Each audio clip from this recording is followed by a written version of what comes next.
Vous écoutez un message enregistré à l'église CVV Paris. Pour plus d'informations, visitez notre site internet cvvparis.fr. Donc ce soir, on va continuer la série sur Hébreux et on va aborder les chapitres 11 et 12. Et ces deux chapitres, ils sont super denses et en même temps très séparés. On a le chapitre 11 où on a toute une liste, une litanie de héros de la foi. Donc on va piocher celui qu'on veut en fait. Et le chapitre 12 où c'est une litanie de voilà ce qu'il faudrait faire, voici, etc. etc. Et fais un message avec ça va être sympa. Donc j'ai pas fait partie 1, chapitre 11, partie 2, chapitre 12. J'ai juste voulu écouter ce que Dieu avait à nous dire par rapport à ces deux chapitres. Et en fait, la première chose, c'est que Dieu m'a montré une image, il m'a montré un avion. Alors vous allez vous dire, oula, c'est un peu bizarre comme image. Est-ce que parmi vous, il y en a qui ont déjà pris l'avion ? Super. Je vais vous faire une promesse sans trop m'engager, c'est que vous ne prendrez plus jamais l'avion de la même manière, après ce que je vais dire. Pourquoi je vous dis ça ? Parce que donc, moi aussi, je prends l'avion. Est-ce que vous êtes comme moi, c'est-à-dire je prends l'avion, mais tant que ça bouge pas trop, ça va, quoi. Sinon, je tremble un peu, etc. Qui est comme moi, c'est-à-dire je le prends, mais il faut pas trop m'en demander. Ok, donc on est beaucoup moins. Vous êtes beaucoup à le prendre sereinement, c'est bien. Moi, je suis pas forcément très serein, et donc quand je vais à l'aéroport, il y a toute une préparation mentale. C'est de se dire, bon déjà, je vais pas y aller trop tôt, parce que sinon, je vais commencer à regarder les avions, les machins, les trucs. Je vais commencer à prier pour un tel, pour que l'avion, vraiment, tout se passe bien et tout. Donc déjà, j'y vais pas trop tôt. Et une fois que j'y suis, donc on passe la douane, etc. Et puis on est devant la porte d'embarquement. Puis on est là, on attend un peu le moment fatidique, quoi. Ils vont nous appeler. Puis là, il y a la douce petite musique. Les passagers du vol AF, machin. Et donc là, c'est bon, c'est notre tour, on y va. Donc on prend sa carte d'embarquement, qu'on a chiffonné 50 fois parce qu'on n'est pas du tout stressé. On prend sa carte d'identité ou son passeport, qu'on a déjà ouvert, vérifié 50 fois que c'est bien le nôtre et pas celui de son frère ou de son épouse. Bon voilà, c'est pas grave, mais c'est le réflexe. Et puis, on arrive, on passe, on donne, l'hôtesse ou le steward vérifie. Et puis, on nous rend les papiers, on nous dit « Et bon vol !» Et là, on a envie de la regarder ou de le regarder. Mais qu'est-ce que vous en savez ? Vous n'êtes pas avec moi dans l'avion. Ou alors, deuxième possibilité, c'est elle est en train de prophétiser, ça va être un super vol. Je sais pas vous, mais moi, j'opte pour la deuxième possibilité. C'est-à-dire, cette femme ou cet homme est en train de prophétiser que le vol sera génial. Donc déjà, je me calme un petit peu. Et ensuite, il y a le moment où on va sur la passerelle. Et puis, donc, on avance. Et puis, moi, ce que j'essaye de faire, c'est de regarder le cockpit, en fait. Et je me dis, ok, là, donc c'est un jeune. Ah, ils sont deux jeunes. Donc, peut-être pas assez d'expérience. Bon, peut-être qu'ils sortent de l'école de pilote. Non, mais ça va aller, forcément, il a eu sa licence. Ouais, mais il est vraiment jeune quand même. Bon, c'est pas grave, allez. Ou alors, c'est un jeune et à côté. Bon, ça va, il y a un monsieur plus âgé à côté. Au pire, il prend le relais, ça va aller, etc. Bon. Un jour, j'arrive et sur la passerelle, je regarde le cockpit, c'est un gars super jeune. Je me dis, ce mec est en stage, il n'est pas pilote, c'est pas possible. On lui a donné un uniforme et en fait, bon, voilà. Et le gars, décoiffé, débraillé, et il rigolait, mais franchement, le gars était juste heureux de vivre, quoi. Et moi, j'étais là, derrière la vitre, je le regardais, je me suis dit, mais quand c'est qu'il va se concentrer sur son plan de vol ? Parce que, en fait, ce gars a quand même la vie de 180 personnes entre les mains. Donc, au bout d'un moment, concentre-toi. Je sais pas vous, mais moi, je suis d'humeur un peu, même en réunion, je fais des petites blagues, des petits machins. Donc, le gars, je le comprends. Mais pas quand on pilote un avion. Donc, concentre-toi, mon gars. Donc, bon. Et je me mets à prier pour ce gars. Je me dis, Seigneur, merci parce que tu envoies ton Saint-Esprit sur ce gars. Tu lui donnes la sagesse. Et puis, il va savoir quoi faire, quand faire. Il va savoir lire le plan de vol. Bon, voilà. Et puis, il y a le moment où, tac, on passe, vous savez, pour rentrer dans l'avion. Et là, pour moi, c'est un peu le moment ultime, c'est-à-dire que discrètement, parce qu'il y a l'hôtesse qui est juste en face pour vous dire « Bienvenue, c'est par ici ». En même temps, il n'y a qu'un chemin, il suffit de suivre, mais bon, ça nous rassure, c'est bien. Et donc, au moment où je passe, discrètement, je mets toujours la main sur la carlingue de l'avion et je fais « Saint-Esprit, tu es sur cet avion, c'est toi qui tiens cet avion dans le… » Et je rentre. Voilà. Donc, la prochaine fois que vous prendrez l'avion, vous pensez à moi. Pourquoi je vous dis ça ? Parce que ça demande beaucoup de foi ou beaucoup de croyance pour rentrer dans un avion quand on flippe un peu. D'accord ? Sauf que la vie d'un chrétien, c'est un peu comme un vol d'avion. C'est-à-dire qu'en fait, au moment où on donne sa vie à Dieu, on décolle avec lui en fait. Et on part pour un voyage juste génial. Mais parfois, il peut y avoir des turbulences. Et alors, vous savez, il y a toujours le passager à côté de vous qui vous regarde et fait « Vous avez peur, vous, en avion ?» Non, tant que ça ne bouge pas. Pourquoi ? Parce qu'on est juste à 10 000 pieds d'altitude. Ah oui, c'est vrai, etc. Bon, voilà. Et avec Dieu, ce qui est cool, c'est qu'on peut être à n'importe quelle hauteur. C'est lui qui nous tient, c'est lui qui nous garde. Et il y a un peu plus d'1 an, avec ma femme, on est parti au Chili, puisque mon épouse est chilienne. Et en fait, c'est au moment d'embarquer où je me dis « Ah ouais, j'avais pas tilté, il y a 13 heures de vol. Pour quelqu'un qui aime pas l'avion, ok, super. » Et en fait, je me dis « Bon, c'est pas grave, 13 heures, ça passe vite, si je regarde tel film, en même temps, si je dors un peu, etc. » Et puis, Dieu est bon, j'ai dormi 8 heures. Mais vraiment, hein, genre comme un bébé. Genre, quand il reste un peu moins de 4 heures de vol, franchement, c'est cool. Et en fait, pendant le vol, vous savez, quand on est en plein vol, ils éteignent la petite lumière où on peut enlever sa ceinture. Moi, quand ils éteignent ce voyant, c'est généralement le moment où je serre un petit peu plus, parce que je me dis, si on peut l'enlever, on ne sait jamais, enfin voilà. Donc je vérifie qu'elle est bien attachée et je retire un coup. Et quand il y a des turbulences, en fait, je me dis, Ludo, c'est rien. C'est juste le diable qui est en train de secouer l'avion, mais il peut faire ce qu'il veut, c'est les anges en dessous qui le tiennent, voilà. Et là, il y a aussi cette phrase d'un de mes meilleurs amis qui un jour me dit « tu sais, au pire, c'est pas grave, on sera avec Dieu plus tôt. » Toi peut-être, mais moi je suis bien là pour l'instant, enfin, chaque chose en son temps, ça va, quoi, on va pas presser les choses. Dieu sait le temps, enfin voilà, quoi. Tout ça pour dire que mon premier point, c'est la foi dans l'invisible.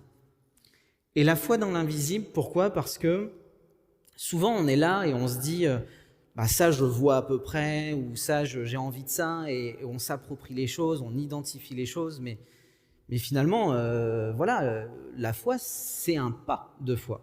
Et justement, Hébreux 11, verset 1 nous dit, je ne sais pas si vous l'avez, ouais, la foi est une façon de posséder ce qu'on espère, c'est un moyen d'être sûr des réalités qu'on ne voit pas. Alors pour moi qui suis juriste, je me dis trop bien, on a une définition. Donc, Thomas, tu me comprends, on a des faits, on applique, c'est simple. Et quand on étudie cette définition, en fait, on se dit c'est juste inapplicable. Pourquoi ? Parce qu'en fait, je regarde derrière, mais je l'ai là. C'est posséder ce qu'on espère. Ok. C'est être sûr d'une réalité qu'on ne voit pas. Je pense qu'on est tous plus ou moins saints d'esprit. On a une définition, merci Seigneur. Comment j'applique ça ? Ok. Et en fait, quand on lit, il y a 2 choses vraiment qui sortent de ce verset. La première, c'est 2 verbes.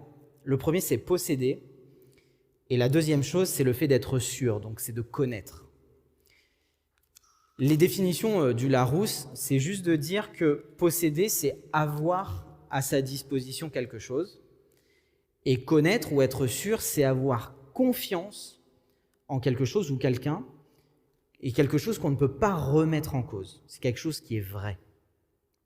Autrement dit, par la foi, ou en fait ce que dit ce verset, c'est que la foi, c'est pas quelque chose de subjectif, c'est clairement objectif. La foi c'est un fait. C'est une attitude de notre part. Et d'ailleurs, au verset 6, juste après, on peut lire que sans la foi, il est impossible d'être agréable à Dieu. Car celui qui s'approche de Dieu doit croire qu'il existe et qu'il récompense ceux qui se tournent vers lui. Autrement dit, dans ce verset, ce qu'on peut clairement dire, c'est que Dieu, il attend de nous une attitude et qu'il prend plaisir en cette attitude. Et cette attitude, c'est quoi? C'est une démarche fondée dans une conviction que Dieu existe. Est-ce que vous êtes convaincu que Dieu existe? Et il y a un truc qui est génial, c'est qu'avec Dieu, il n'y a pas d'histoire capillotractée, il n'y a pas d'histoire tirée par les cheveux. C'est blanc ou noir, c'est vrai ou faux. Et donc du coup, Andrew Murray a écrit dans un livre, de même que nos sens nous mettent en relation avec le monde physique, la foi nous met en relation avec le monde spirituel. Est-ce qu'on est conscient, tous ici, moi compris, qu'on vit dans un monde physique, mais qu'il y a un monde spirituel qui nous entoure? Ok. Deux choses pour l'illustrer. La première chose, désolé à mes chers amis, frères et sœurs anglais pour mon accent, mais qui a vu la série Netflix Stranger Things? Je ne sais pas si je l'ai bien dit, mais voilà. Ok. C'est une série, j'encourage pas forcément à la regarder, je fais pas de pub, attention, mais le gars a super bien compris, en tout cas dans la saison 1, la dualité entre monde physique et monde spirituel. Et dans un des épisodes, on voit clairement les acteurs, en fait, dans cet épisode-là, où ils sont dans cette dualité entre le monde réel et donc toutes les difficultés qu'ils rencontrent, et parallèlement, en fait, en dessous, le monde spirituel. C'est assez impressionnant de se dire, voilà, le gars a compris, alors certes humainement, mais il a compris et il visualise le schéma. Et deuxième chose, c'est que j'aimerais vous partager un événement que j'ai vécu, et c'est notamment un rêve. Dieu me parle beaucoup avec les rêves, et du coup, un jour, voici les rêves que j'ai faits. En fait, je suis donc avec mon épouse, et on part en voyage dans une région qui, je pense, elle est assez verdoyante. Donc je pense que c'est la région de Bretagne. Si on est chauvin, si on est ouvert au monde, je dirais que c'est un peu l'Irlande, le nord irlandais. Voilà. Donc des grandes étendues vertes, des falaises, etc. Donc vous voyez un peu le contexte. Et en fait, on est là et je pense que c'est une retraite spirituelle puisque il y a pas mal de personnes, on sent que c'est une atmosphère sereine, etc. Et puis à un moment, en fait, on sort et avec un autre couple, on fait quelques pas et on se retrouve sur un petit aplomb, comme une petite colline, on va dire. Et puis on regarde, on profite du paysage. Et c'est beau, c'est vert, le ciel bleu, le soleil brille. Et en un claquement de doigts, le ciel bleu devient ocre, l'herbe verte devient de la boue, et on voit face à nous, en fait, plusieurs, mais vraiment au loin, des dizaines, pour pas dire des centaines de créatures, ou en tout cas de on va dire de bêtes, je sais pas, voilà. Merci. Et sur le côté gauche, on voit des légions d'anges. Et on sent qu'il y a un combat en fait qui se joue. Et en fait, je me penche comme ça au bout d'un moment. Et en fait, on n'est plus du tout en habit, on va dire, civil. Et je vous promets que j'ai pas vu de film super-héros avant. Hein. Franchement, la soirée avait été calme. Voilà, c'était... Mais en fait, je regarde donc mon épouse et le couple qui est avec nous. Et en fait, on a tous la même tenue et c'est une armure. Mais c'est pas l'armure, le cliché qu'on voit, vous savez, les chevaliers, le casque bien épais, 300 kilos de métal. Pas du tout. c'est un peu la tenue Iron Man, vous savez, les tenues bien saillantes, nouvelles technologies, trucs bien sympas, quoi. Je veux bien faire partie du film, voilà. Et en fait, on est là, et en fait, il y a une dualité dans ce qui se passe entre le combat d'un côté et nous, dans une espèce de calme et de paix. Et là, Jésus arrive. Et quand Jésus arrive, en même temps, les ennemis, on va dire ça comme ça, commencent à s'approcher de nous. Et Jésus nous dit, vous n'avez rien à faire, juste à ouvrir la bouche. Genre, parce que sinon on part au combat, quoi. Enfin, on y va. Et en fait, juste quand on ne sait pas quoi faire, en fait, on s'est mis juste à crier, mais vraiment à peine audible. Et là, les anges qui étaient bien rangés, bien voilà, ils s'interposent entre les ennemis et nous. Et là, il y a un combat qui se met à commencer. Tout ça pour vous dire que c'est pas fini. Et donc du coup, il y a ce combat qui commence. Et en fait, Jésus nous dit, mais vous n'avez rien à faire, j'ai gagné le combat pour vous. Et là, en fait, tombent du ciel vraiment des boules de feu. Et en fait, ils ont pris cher, ils ont perdu. Et au moment où on se rend compte qu'ils ont perdu, tac, et de nouveau la prairie verdoyante, etc. Voilà. Tout ça pour illustrer que ce monde spirituel, il est réel. Et souvent, on est là, on est pris par notre quotidien, ce qui est logique, on est là, le travail, l'église, la famille, etc. Et on oublie en fait qu'il y a un monde spirituel qui est contre nous. Et Jésus est venu, et par son sang, on est sous sa protection. Mais il y en a, ils ne sont pas tranquilles, ils ne sont pas contents de ça. Et donc, ils essayent. Mais ça nous oblige, nous, à être certes sereins, mais à être positionnés, fondés dans la parole, fondés en Jésus, pour le moment choisi, d'un seul mot, dire stop. Pourquoi je vous dis ça ? Parce que par la foi, et on l'a chanté à l'instant, merci Ben,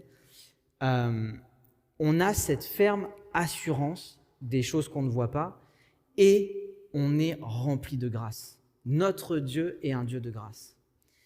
Et ce qui est cool, génial, top, mettez l'adjectif que vous voulez, c'est qu'avec Dieu, on a la victoire. Je regarde le temps, on est déjà là. Tout ça pour dire que humainement, il y a une tentation, c'est de se dire « Ah tiens, c'est facile, c'est easy, il n'y a pas grand-chose à faire ». Mais la vérité, c'est de rester focalisé sur Dieu. Et ce qui est génial, c'est que dans Jean 20, verset 29, « Parce que tu m'as vu, tu crois, lui dit Jésus, mais heureux ceux qui croient sans avoir vu. » Nous, on n'a pas eu, j'allais dire, cette chance d'avoir vécu à l'époque de Jésus et d'avoir pu faire ce périple avec lui. Mais on a peut-être mieux encore, c'est qu'il nous a donné son Saint-Esprit et que chaque jour, chaque seconde, il est avec nous et il nous accompagne. Et ça, c'est juste top. Par la foi, on peut aller de l'avant. Et pour aller de l'avant, dans la parole, on peut lire des témoignages. Ces témoignages, ils nous ont été laissés par les Avengers de la foi.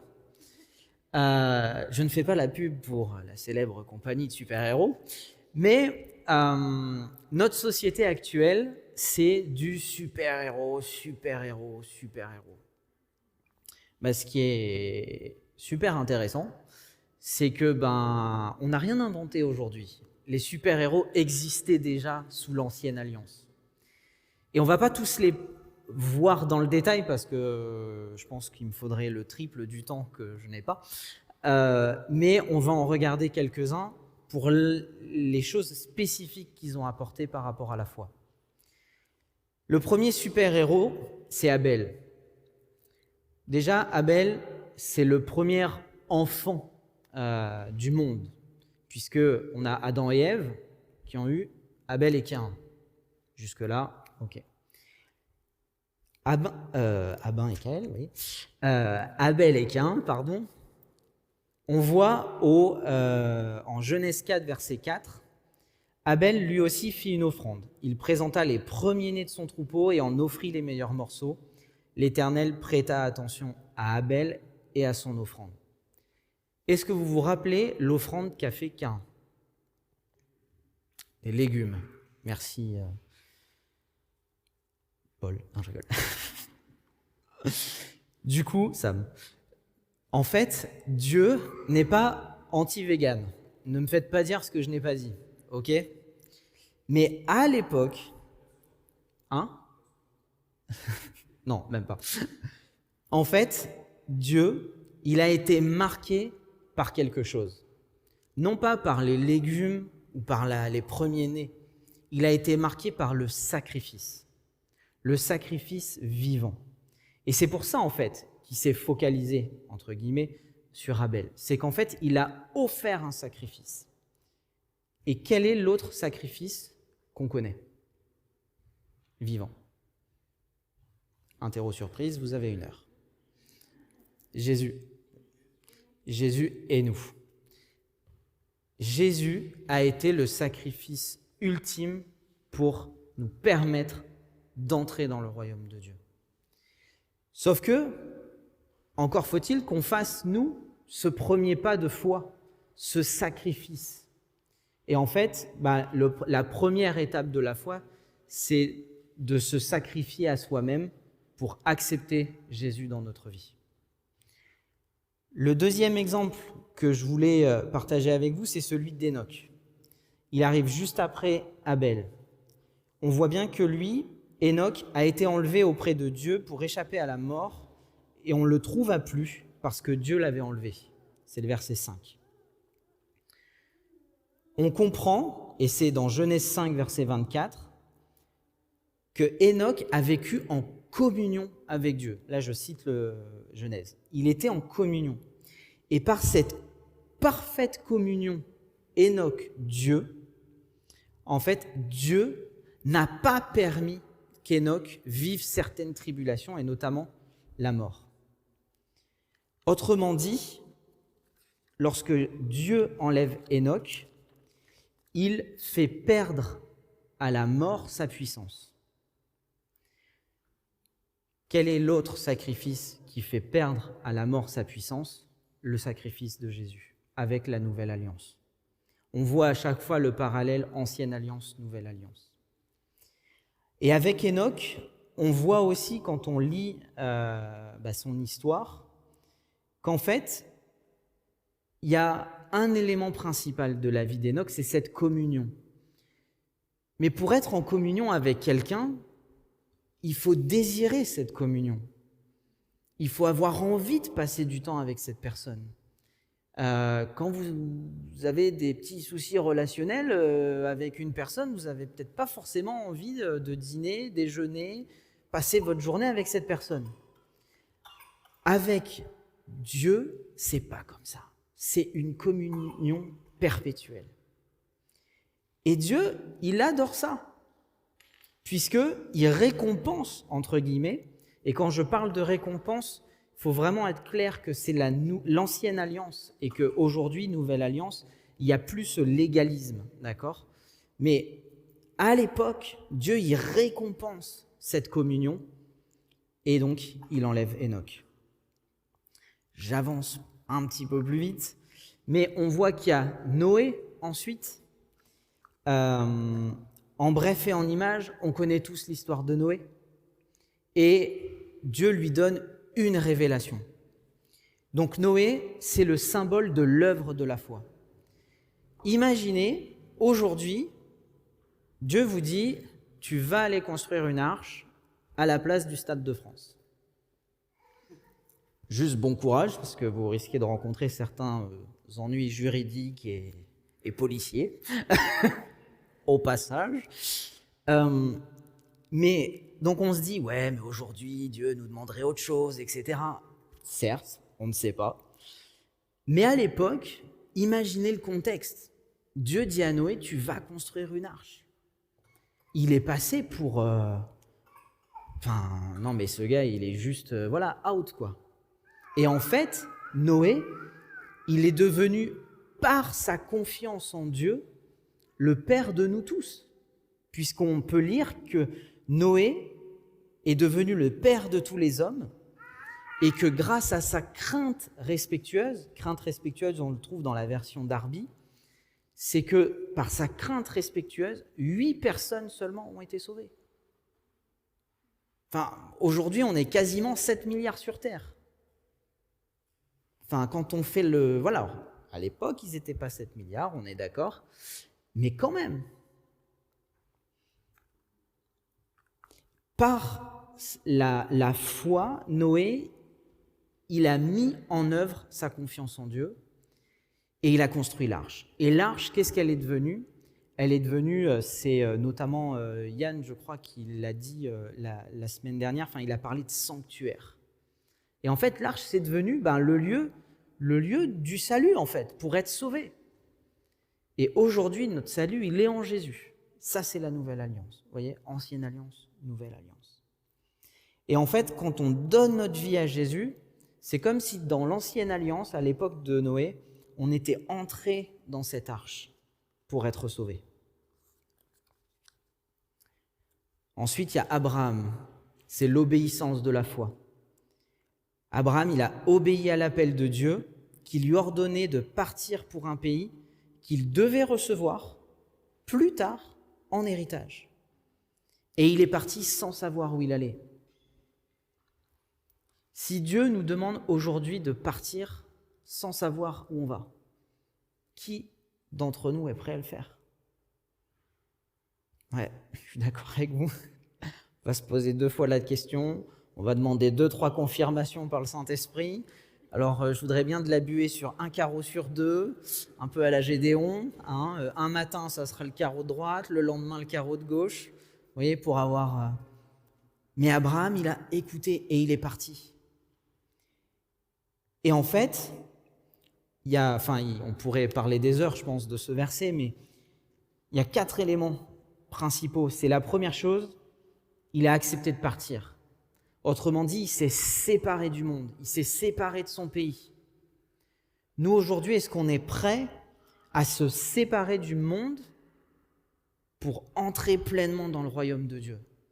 Est-ce qu'on est prêt à ce sacrifice pour prendre pleinement, acquérir pleinement les promesses que Dieu nous a faites ? Est-ce qu'on est prêt à trouver en Dieu notre seul bonheur ? Est-ce qu'on est prêt à répondre oui à l'appel de Dieu ? Et enfin, est-ce qu'on est prêt à partir sans savoir où on va ?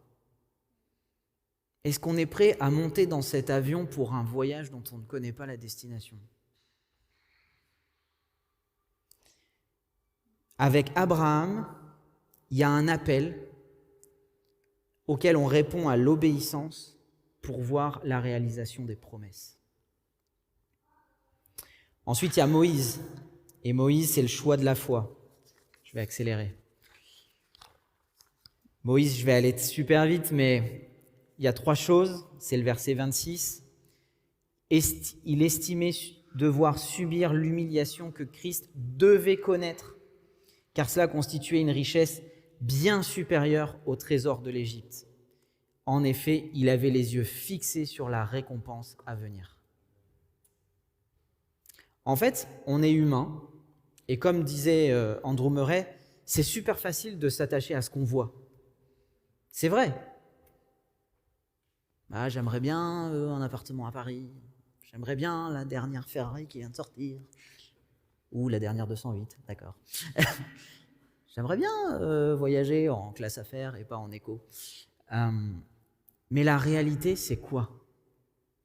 Est-ce qu'on trouve notre plaisir dans les choses du monde ou est-ce qu'on trouve notre plaisir dans les choses du royaume, dans l'accomplissement des promesses que Jésus nous a faites ? En fait, Moïse, il n'est pas né à la bonne époque, puisque Pharaon dit on va tuer tous les premiers-nés. Et on le met dans le berceau, sur le Nil, et comme par hasard, il arrive chez Pharaon. il est sauvé, il grandit en tant que fils de la fille de Pharaon. Et on peut imaginer qu'à l'époque, ça devait être tous les fastes. Il a eu des nounous, il a eu de l'or, enfin il avait tout. Et en fait, à un moment, il a dit non. Il a dit ça, j'en veux pas. Parce que les promesses que Dieu a faites sont encore mieux que ce que je peux avoir là, maintenant, humainement, physiquement. Et il a été prêt à tout. La première chose, c'était de partir en exil. Il s'est dit, ok, je fais le premier choix, mais je m'en vais. Et Dieu, il est joueur. Il lui dit, tu vas retourner et tu vas sortir mon peuple. Je pense qu'il a dû avoir un petit peu d'aigle au début, mais il y est allé. Et il a sorti le peuple d'Égypte. Et je vais très vite, mais on sait tout le parcours que ça a été. Mais il a accepté les maltraitances, les difficultés humaines pour se focaliser sur les richesses du royaume. Et un dernier exemple, c'est celui de Sarah. Parce qu'en fait, quand on lit la liste, il n'y a quasiment que des hommes, mais il y a Sarah au milieu. Et en fait, c'est un exemple extraordinaire, je trouve. Sarah, qui était stérile, a été rendue capable de devenir mère alors qu'elle en avait depuis longtemps passé l'âge. Elle était convaincue que celui qui avait fait la promesse est fidèle. Avec Sarah, on comprend que la foi, c'est une question de fidélité. Est-ce qu'on est fidèle dans les promesses que Dieu nous a faites ? Est-ce que Dieu a déposé en vous une ou des promesses et genre, 2021, j'attends encore, quoi. Par exemple, me concernant, Dieu m'avait garanti que je me marierais un jour. Et moi, je me suis dit, ouais, génial, je serai marié à 24, papa à 26, super situation à 30. Je me suis marié, j'avais 32 ans. Mais ce qui est génial, alors moi j'aime à dire que j'ai attendu 32 ans. Bon, on va attendre que je sois majeur, donc c'est de 18 à 32. Mais ce qui est génial, c'est que, en fait, le temps ne compte pas avec Dieu. Ce qui compte, c'est qu'il réalise la promesse. Et quand la promesse se réalise, c'est une explosion de joie. La fidélité, c'est le fait d'être sûr, et donc du coup, on trouve aussi le parallèle avec la foi, que ce que Dieu nous a dit est vrai. Au contraire, loin de mettre en doute la promesse et de refuser de croire, il trouva sa confiance dans la foi en reconnaissant la grandeur de Dieu et en étant absolument persuadé, on retrouve le persuadé, que Dieu est capable d'accomplir ce qu'il a promis. Romains 4, verset 20. Il trouva sa force dans la foi en reconnaissant la grandeur de Dieu, parce qu'il était absolument persuadé que Dieu est capable d'accomplir ce qu'il a promis. Je ne sais pas les promesses que Dieu a déposées dans votre vie, celles qu'il vous a dites, mais elles vont se réaliser. Et du coup, 1 Corinthiens 1, verset 9, « Car Dieu vous a appelé à être en communion avec son Fils, notre Seigneur Jésus-Christ, car Dieu est fidèle. » Il y a un appel à la foi et à être inébranlable dans la foi, parce que par la foi et cette communion en Jésus-Christ, Dieu est fidèle. Est-ce que vous savez que Dieu est un faiseur de héros ? On lit Hébreux 11 et on a toute la liste. Dieu est un faiseur de héros. Question, est-ce que vous vous sentez un héros ? Alors, je ne parle pas des Marvel, voilà, on a tous notre super-héros favori, mais est-ce que vous vous sentez super-héros ? Parce que si vous ne vous sentez pas un super-héros, Dieu veut vous dire qu'il attend une communion avec vous. Et il veut vous dire qu'au travers de cette communion, vous êtes un héros de la foi. Le royaume inébranlable de la foi, c'est d'être convaincu qu'on est un héros. Mais pas le héros aujourd'hui méga musclé, méga populaire, etc. Pas du tout. On est un corps tous ensemble. On est frères et sœurs en Christ. Il y a une multitude de personnalités, une multitude de personnes, mais le tout fait un seul corps. Et ensemble, on avance. Et ensemble, on constitue le royaume. Et ensemble, nous gagnons la victoire que Jésus a déjà acquise à la croix. En conclusion, on peut lire Hébreux 12, les versets 24, 28 et 29. Vous vous êtes approchés de Jésus, le médiateur d'une alliance nouvelle, et de son sang répandu qui parle mieux encore que celui d'Abel. On revient donc au début. Le royaume que nous recevons est inébranlable. Soyons donc reconnaissants et servons Dieu d'une manière qui lui soit agréable, avec crainte et profond respect, car notre Dieu est un feu qui consume. On l'a chanté avec Ben et l'équipe. Le feu de Dieu consume. Et Dieu nous appelle à entrer en terre promise. Il nous a fait des promesses. Il vous a fait des promesses. Et vous luttez peut-être avec mais peut-être pas pour moi. Faux. Dieu est fidèle. Si Dieu t'a fait une promesse, elle va se réaliser. En son temps, mais elle va se réaliser. Dieu fait tomber les murailles. Exemple Jéricho. Au cas où vous ayez un doute. Par le témoignage des héros de la foi de l'ancienne alliance, nous, chacun de nous, héros de la nouvelle alliance, nous sommes la preuve que Dieu est le Tout-Puissant. Au travers de nous, Dieu agit. Le royaume de Dieu est inébranlable parce que nous sommes un. L'égoïsme est mort et nous dépendons de la communion en Jésus. Et ce royaume inébranlable qui s'ouvre à nous, il impose 2-3 petites choses. Si tu veux. La première chose, c'est de courir. Alors si vous n'êtes pas très sportif comme moi, je sais, c'est difficile. Mais là, c'est une course spirituelle. Et Dieu nous appelle à courir vers un but, la terre promise, avec une vision, celle du salut. Alors oui, courir, ça demande des efforts, ça demande de la sueur. Mais plus on court, et moins c'est difficile. Et donc, plus on est en communion avec Dieu, moins c'est difficile de l'entendre. Plus on est en communion avec Dieu, plus ses promesses s'affinent et deviennent réalité. La deuxième chose, c'est que dans ce royaume de Dieu dans lequel nous vivons, nous sommes appelés à combattre. Mais combattre pas physiquement, mais à nous tenir fermes, avec cette ferme assurance que le sacrifice que nous avons fait, c'est-à-dire de donner notre vie à Jésus, c'est la source de la vie et la vie en Jésus-Christ. Ensuite, on est appelé à exercer la justice. On le sait, la plus grande chose, c'est l'amour. Mais il y a la deuxième chose, c'est la justice.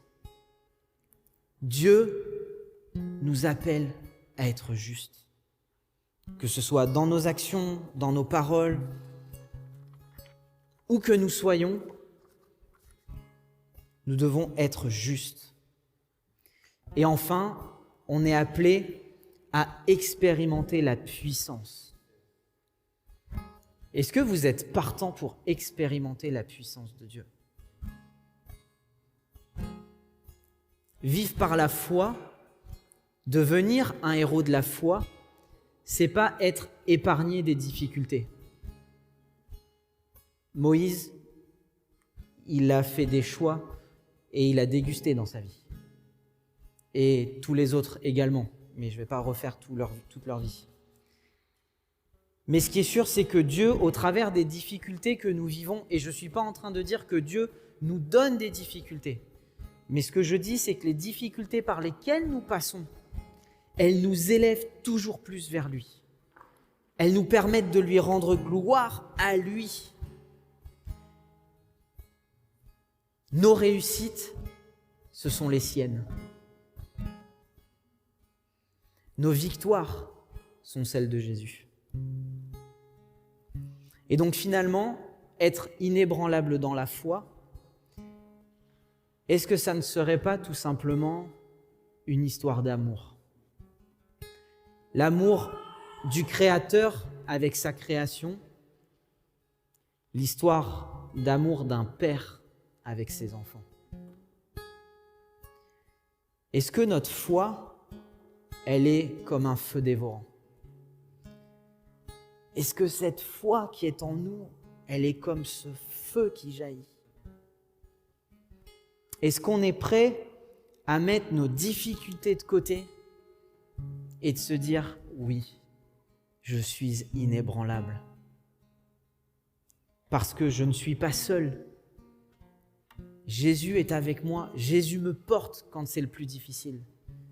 Mais aussi, quand j'affronte les difficultés, je peux compter sur mes frères et sœurs, sur le corps de Christ. »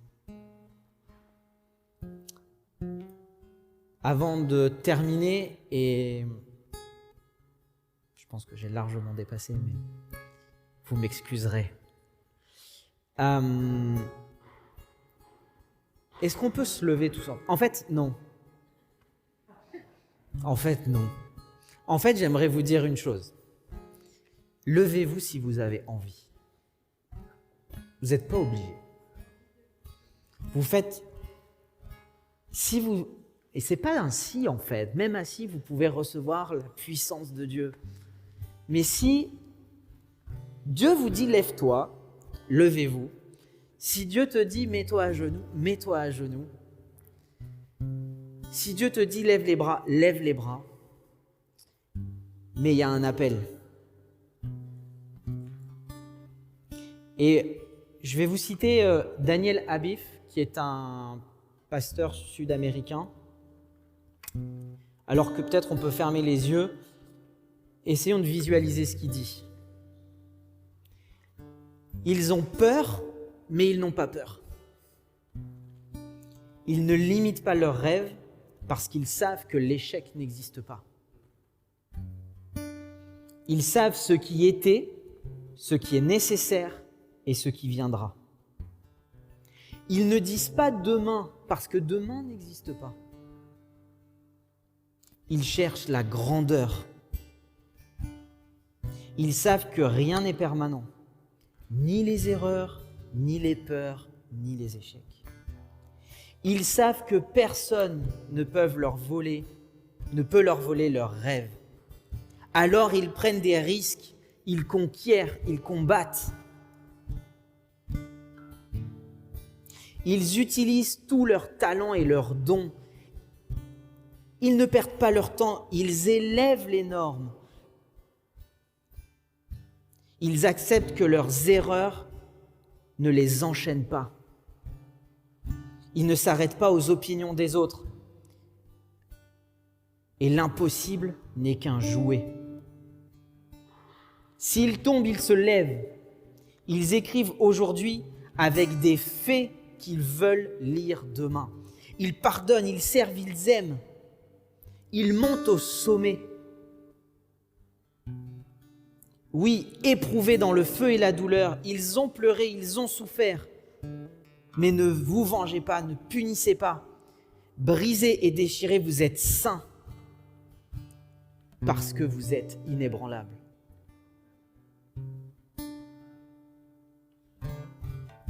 Famille, nous sommes inébranlables. Tout à l'heure, on a chanté car tu m'as fait un enfant accepté, choisi et pardonné. Oui, nous sommes choisis et pardonnés, enfants de Dieu.